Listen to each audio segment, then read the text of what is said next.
ക്ഷേമ പെൻഷൻ മുടങ്ങിയതിനെതിരെ പ്രതിഷേധിച്ച് ശ്രദ്ധ നേടിയ ഇടുക്കി അടിമാലി സ്വദേശി മറിയക്കുട്ടി ബി.ജെ.പിയിൽ ചേർന്നതിൽ പരിഹാസവുമായി KPCC president advocate Sunny Joseph. വീടില്ലാത്ത ഒരാൾക്ക് പാർട്ടി ഒരു വീട് വെച്ച് നൽകി. ആ വീട്ടിലെ കിണറ്റിൽ ഒരു പൂച്ച വീണു. ആ പൂച്ചയെടുക്കാൻ വേറൊരു പാർട്ടി വന്നു. ഒടുവിൽ വീട്ടുടമ ആ പാർട്ടിയിൽ ചേർന്ന പോലെയാണ് ഇപ്പോഴത്തെ അവസ്ഥയെന്ന് സണ്ണി ജോസഫ് പരിഹസിച്ചു.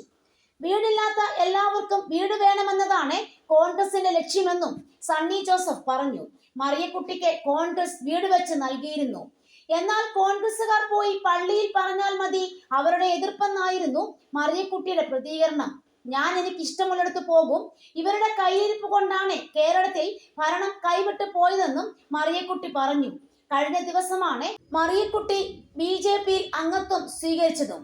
ബി.ജെ.പിയിൽ പോയത് കോൺഗ്രസ് നേതാക്കളുടെ അവഗണന മൂലമെന്നാണ് മറിയക്കുട്ടി പറഞ്ഞത്.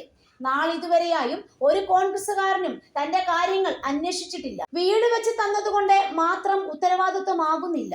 വീടിന്റെ പണി മുടങ്ങിയപ്പോൾ ഓഫീസിൽ ചെന്നു, അന്നെന്നെ ഇറക്കി വിട്ടു. നേതാക്കൾ പൊതുജനത്തെ കാണിക്കാൻ ഒരു ദിവസം വന്നു, പിന്നെ ആരും തിരിഞ്ഞു നോക്കിയില്ലെന്നും മറിയക്കുട്ടി പറഞ്ഞു.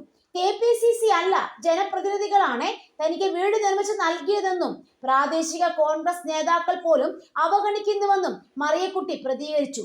സുരേഷ് ഗോപി ഇപ്പോഴും തനിക്ക് സഹായം തരുന്നുണ്ട്. CPM പ്രവർത്തകരുടെ ഭാഗത്തു നിന്ന് ഭീഷണി ഉണ്ടായപ്പോൾ പോലും കോൺഗ്രസ് തിരിഞ്ഞു നോക്കിയില്ലെന്നും ബി.ജെ.പിയിൽ ആത്മാർത്ഥമായി പ്രവർത്തിക്കുമെന്നും മറിയക്കുട്ടി പറയുന്നു.